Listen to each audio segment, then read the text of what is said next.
Okay, so I'm going to be doing a 1 month long game jam for the jam called Bruised Egos. And the idea is that Kyle Bosman, a notable streamer, has collaborated with his Twitch chat to make a hypothetical, non existent fighting game that does not exist with 8 characters that are based around this sort of theme of egos and self-esteem. So basically, they have super powered self-esteem forms and then lower powered, sort of underconfident, let's say, forms. And yeah, so the game jam isn't to make the fighting game per se, but rather to make a prequel to the fighting game starring one of the characters that the jammer picks, basically. So, if you ever, does anyone remember Death by Degrees? It's a game starring, I think, Nina from Tekken, and it's like the only game I can think of that actually fits this sort of template of an existing fighting game franchise, and then a game is based off one of the characters from the franchise. Usually it's the other way around, right? You have a fighting game that has existing video game characters come in, like Smash Bros. And all that. But yeah, I can't think of anything. Like there's Street Fighter with Guy from Final Fight. Like some Final Fight characters would appear in Street Fighter, but Final Fight, as far as I know, came before Street Fighter. So yeah, it's just like interesting to think about the concept of having this franchise and then sort of branching out spin-off games where like yeah, the only thing I can think of is it's not a fighting game franchise, but the one with Vincent from Final Fantasy VII. I think Dirge of Cerberus was the game. And yeah, that game was like a third person shooter. Like the genre of the game is based around, Vincent himself. And I don't know, it's kind of an interesting concept because if you made a game based off of Tifa Lockhart, it'd be like a beat 'em up, right? But with Vincent, it's like a third person shooter. So yeah, it's just interesting to think about like how all these characters would like have their own game. Yeah, it's interesting to think about like the source of game characters and franchises, and also like the idea that like the brand and franchising being kind of like this creative endeavor. Anyway, I digress. I wanted to sort of do some brainstorming and basically pick out one of the characters I'm going to do for the game jam. I haven't really worked on the game yet. I found out that the game jam rather, started like a day ago. So I'm like, oh my god, I'm not even prepared for this. But yeah, I'm basically brainstorming, and at first I gravitated towards Alexandria. I kind of like their design. I like the idea of like this sort of introverted skeleton, I guess you could say. Maybe it speaks to me, I don't know. But then I kind of realized she reminded me of Sans, basically. And I didn't really have any ideas for the game because it was like either I do Hollow Knight or like Dark Souls or like some kind of like, moody, atmospheric kind of game. Like there's just like no ideas that were coming to me. And then I sort of pondered, well, what if I made an RPG starring Haver or Haver? I don't know. I assume Haver is like a pun on Haven or something like that. I haven't watched the entire VOD because I watch Kyle Bosman's videos via YouTube, but yeah, I kind of want to make an RPG, even though it's like really difficult to do that in a game jam because there's so many overlapping features. You got like the message box system, the NPCs, and you got items, you got an inventory system, and then you got the battle system, which is actually the hardest part. I think it's not something I can just put together in a day. It's something I have to think about and like what I want out of it and all that stuff. Whereas a platformer, like I've done that a million times. I know how to program a platformer, but I've never actually done an RPG on my own. I've made RPGs in RPG Maker, but that's kind of a different kind of like setup, basically. So yeah, I'm good. Basically, 1 month would be long enough to make an RPG, but I am worried about some of the challenges that might be going ahead.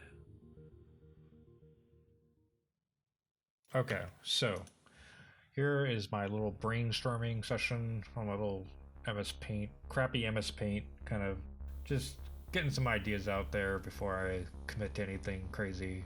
So I'm thinking of doing something kind of like a behind the shoulder, like behind the character kind of view. I'm gonna make the game 3D, but the characters and the sprites are gonna be 2D. So kind of like Breath of Fire 4. Well, I don't even know. I think the overview was typically 3D, but the sprites were 2D and the battles were mostly flat. But just think in that vein, basically, because I don't want to rig and animate 3D characters that much. I hate doing that. So we're just gonna keep it really basic.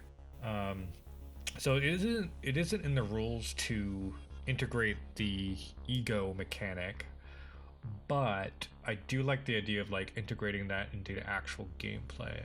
So you got your basic slime monster and you got your basic hero, right? And I'm thinking what to do about sort of what's embarrassing to do. And I was kind of thinking back to Groundia or what was the other game called? Child of Light, where you basically had like, let's say you have like little icons of like the characters on this bar, right? So let's say we have the slime enemy and we have like you on the bar or whatever on this crappy MS Paint kind of thing. So let's say you have like these characters and they kind of go along this little bar thing, and as soon as they reach this thing called the charge meter, basically they start charging up their attack, and it takes a certain time. Someone like if you're casting magic, it might take longer than it would an attack. So like let's say you do an attack and then your icon will like immediately pop to here, and when it gets to the right of the bar, then you basically initiate your attack. However, if an enemy, if you're like say right here and you're like attacking, you're about to attack, and an enemy happens to be on the charge meter, then you interrupt their attack and you send them flying back on this like sort of active time bar. If you play Grandia, you would know what I'm talking about, but Child of Light especially had this sort of it's all about interrupting and timing your kind of things. And I was thinking, because there's a little sidekick character,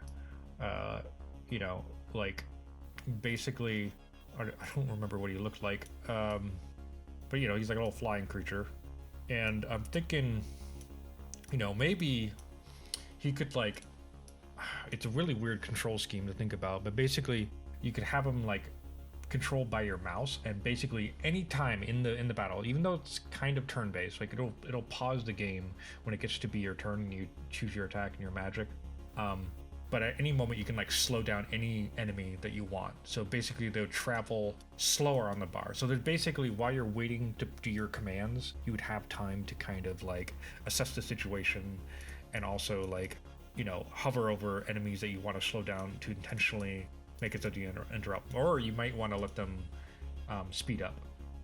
Anyway, what I'm trying to get at, I'm like talking really fast, sorry, is I want the ego mechanic. So I'm thinking of having 2 separate bars, basically. God, is there even a way to select the color? Man, painting so bad. So anyway, let's just I don't even, how do you even do the size? Anyway, whatever. Oh yeah, there's the size. Okay, so let's say you have like your health here, and then we have like an ego meter. There's going to be no MP. I'm thinking there's not really going to be a point to it. I don't know, but we'll figure it out. But basically, if your attack gets interrupted, enemies could, if you get attacked while you're like about to attack, you're still in your charge phase, then you basically would lose a chunk of your ego. But you also get damaged. So what would be the point of having this mechanic? But I'm thinking basically what would happen is, if you defend, you would lose your ego, but you would keep your health, and you would not get interrupted. So you would come back to the charge phase a little bit faster than if you were attacking or getting interrupted. So I don't know, maybe this is like all still kind of in my head, so I might be skipping out on the details, but I'm trying to make this sort of like active time battle system where you can tell when your enemies are attacking, when you're attacking. And the whole idea is that your ego is sort of driven by, okay, I interrupted this enemy's move, I restore ego. If I get interrupted, I lose ego.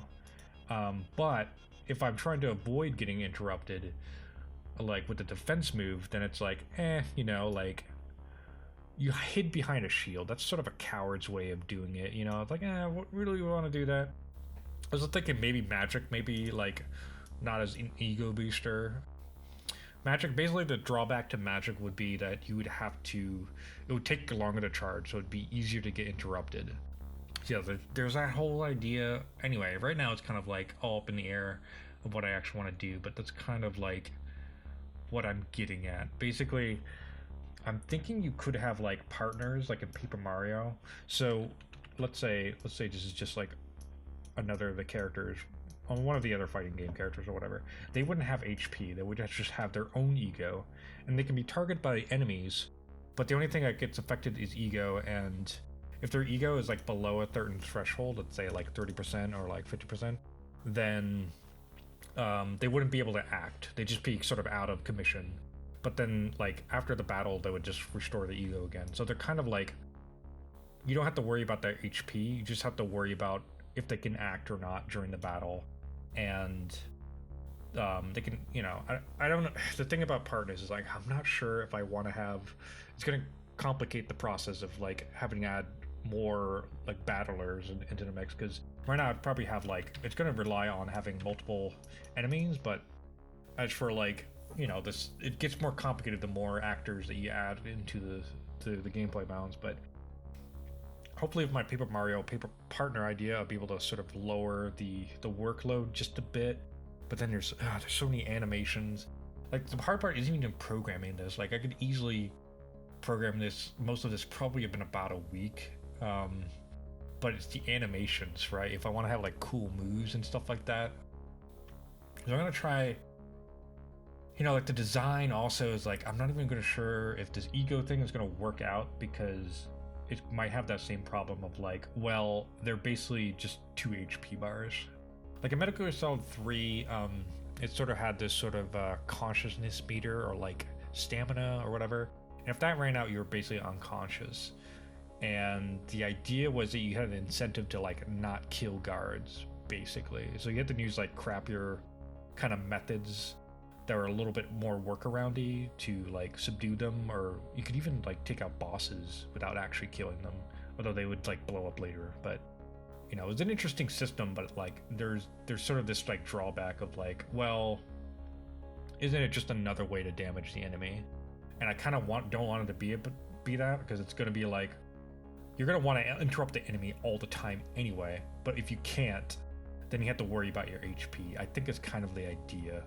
Or I might have like a skill or something that might sacrifice ego to restore HP, or some sort of like trade-off or drawback. But I'm going to be basically orbiting the system around this sort of charge mechanic, like from Grandia or whatever. And yeah, that's like a whole other thing. Then I have to worry about goddamn overworld stuff. I'm gonna have one town, one dungeon, and maybe like a world map, but it's not gonna be very big. It's just gonna be like, just the point of it is just for you to go to different places.